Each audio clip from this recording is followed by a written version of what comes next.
ભગવાને તમને લોકોને દીકરી દીધી હોય તો મારી આપને પ્રાર્થના છે,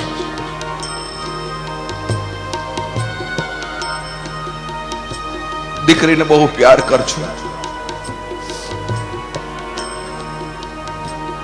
પેટ ભરીને પ્યાર કરજો, દીકરીને તમામ જીદ પૂરી કરજો, દીકરીને જેટલું દેવાય એટલું સુખ તમે તમારા પિયરની માલિકો આપજો. દીકરીના માથે હાથ ફેરવતા રહેજો. દીકરા માટે 2 વાર ઓછો હાથ ફેરવજો, પણ આ નિયાણી ઉપર 2 વાર વધારે હાથ ફેરવજો.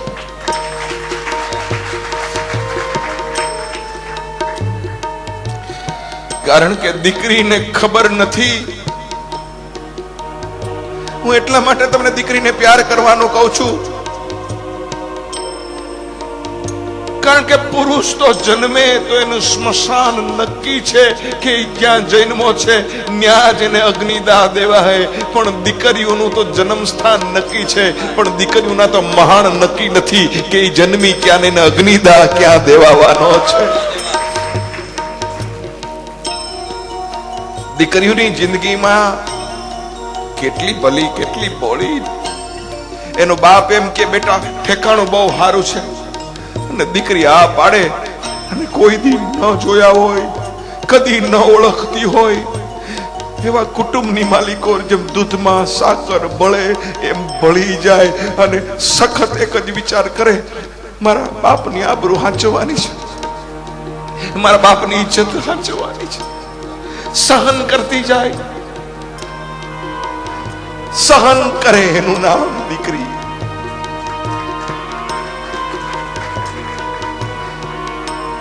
આપણા ઘરમાં દીવો કરે એનું નામ દીકરો, પણ કોકના કુટુંબની માલિકો જઈને દીવા કરે એનું નામ દીકરી છે, એટલું યાદ રાખજો. એવી દીકરીને કોઈ મહેરબાની કરીને પાણો નહીં કેતા. એવી દીકરીને મહેરબાની કરી કોઈ પથ્થરો નહીં કેતા. એવી દીકરીને મહેરબાની કરી અને કોઈ સર્પનો ભારો નહીં કેતા. તમારે ઘરે લક્ષ્મી પધારે, અને જો તમે લક્ષ્મીની સામું મોઢું ફેરવશો તો જિંદગીની માલિકો કોઈ દી સુખી નહીં થાવ, એટલું યાદ રાખજો. અરે તમારી દીકરીઓ તો એના નસીબ લઈને આવે છે.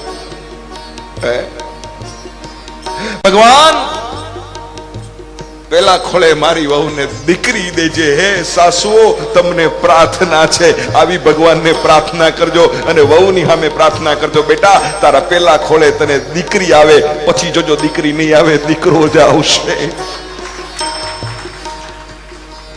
શું કામ? જે માગો એ પરમાત્માની પાસે નથી મળતો. આ દુનિયાની માલિકો એટલું યાદ રાખજો. કોણ કહે છે દીકરી છે સાપનો ભારો? કોણ કહે છે કે દીકરી છે સાપનો ભારો? અરે અમે તો કહી છીએ કે આ બધી દીકરીઓ તો છે તુલસીનો ક્યારો. કોણ કહે છે દીકરી છે સાપનો ભારો? દીકરી તો તુલસીનો ક્યારો છે.